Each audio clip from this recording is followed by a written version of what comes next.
Ja, wir freuen uns, dass die bilaterale Bürgermeisterkonferenz wieder stattfinden kann. Es ist für uns in unserer Region ganz besonders wichtig, dass wir über alle Grenzen hinweg miteinander arbeiten. Für uns selbst als Bürgermeister, aber vor allem auch für die Bevölkerung. Und das ist ein ganz wichtiger Punkt oder der wichtigste Punkt heute eigentlich. Natürlich gibt es viele Projekte, einige Projekte, manche, die schon weiter fortgeschritten sind, wie unser EVDC zum Beispiel oder diese europäische Zusammenarbeit. Oder andere, die auf die Zukunft ausgerichtet sind. Und es ist deswegen so wichtig, dass wir uns in diesem Kreis treffen, weil auch die gegenseitige Information wichtig ist.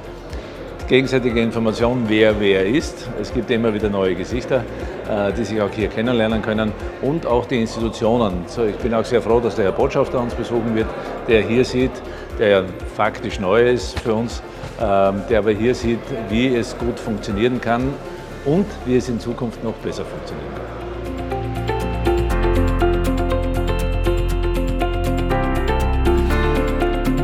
Veseli me, da lahko danes na bilateralni konferenci seveda izmenjamo mnenja tudi z avstrijskim veleposlanikom in pa seveda s kolegi župani na avstrijski strani, kot tudi na slovenski strani.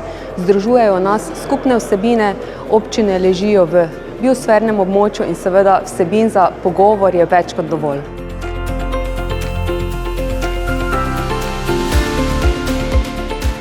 Als österreichischer Botschafter in Slowenien ist es mir eine besondere Freude und Ehre, heute zum ersten Mal an dieser bilateralen Bürgermeisterinnen- und Bürgermeisterkonferenz hier in Bad Radkersburg teilnehmen zu können.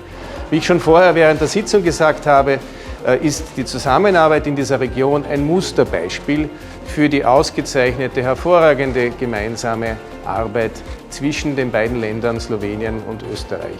Wir haben eine gemeinsame Geschichte, wir haben einen gemeinsamen Naturraum, aber wir haben eine gemeinsame Zukunft im Herzen Europas.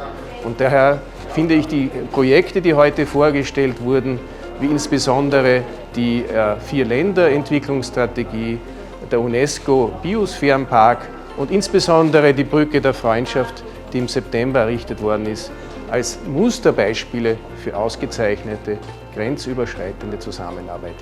Die Grenze trennt uns nicht, die Grenze verbindet uns.